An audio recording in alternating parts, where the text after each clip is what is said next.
The Right Step programme came about because business and the community have been involved in getting people into employment, hard to reach people into employment for a number of years, including ex-offenders and people coming out of prison. Some years ago we were approached by HMP Bedford, who wanted to organise a group of local employers coming into the prison to see what happens there, to understand some of the issues, with the hope of getting them to support some of the people that were coming out into Bedford itself. Unfortunately, none of the businesses they approached wanted to attend, so they came along to Business in the Community, who've got experience in engaging with local businesses, and asked us to help them. That worked quite well, and on the back of that we then undertook a separate programme working with 6 prisons across the east of England in terms of getting them engaged with their local business communities. Again, we got some really good feedback, but one of the things we found was that once Business in the Community moved on, those relationships, those ideas seemed to fall away. So finally we got another pot of money to run a programme called Right Step, which was very much about upskilling the prisons in terms of how to make these sorts of things sustainable and getting the businesses to support the activities as well. The Right Step programme had 10 interventions which underpinned all that we did in terms of engaging business with the local prisons. These included things like arranging local employer forums around each prison so that a prison would have a ready-made group of employers who would come along, provide activities for the prisoners, but also support the prison and each other in terms of delivering the programme. What we often found was that once businesses understood the business case for working with ex-offenders, they would come back to us and say, that's great, we get it, but actually what do we do now? What does it mean for us? And we came up with a number of interventions that would help us to answer those questions.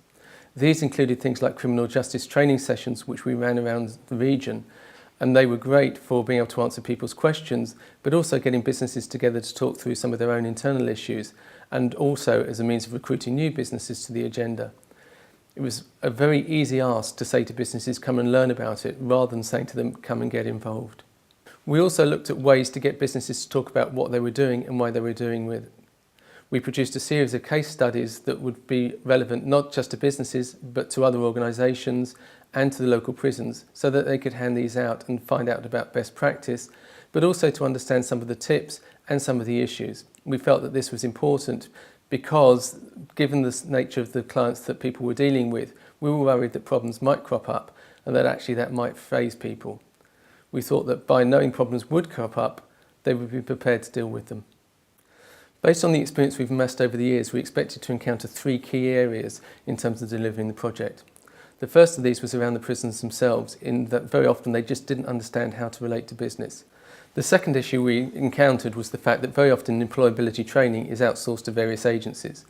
Those agencies would often have their own targets to meet, but also would be running programs that they designed over a number of years. And it was very hard for us to go along and say, well, actually we could refine that program, we could slot bits of activity that we can produce into what you're already doing. The third issue was that it is still very much seen as a big ask to approach businesses and ask them to employ an ex-offender. Very often they're unable to do so, either because they're not employing at the moment, particularly bearing in mind the current economic climate, or simply their culture or policies within the business don't allow them to do so.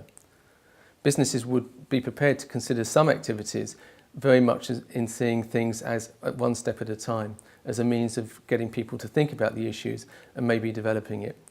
We were helped over the period of time by the fact that a number of large businesses started to understand the issues. People like Richard Branson, Mark Boland from Marks & Spencer, all came out supporting the agenda. Furthermore, Levi Roots, well known through Dragon's Den, became a great advocate, having had time in prison himself.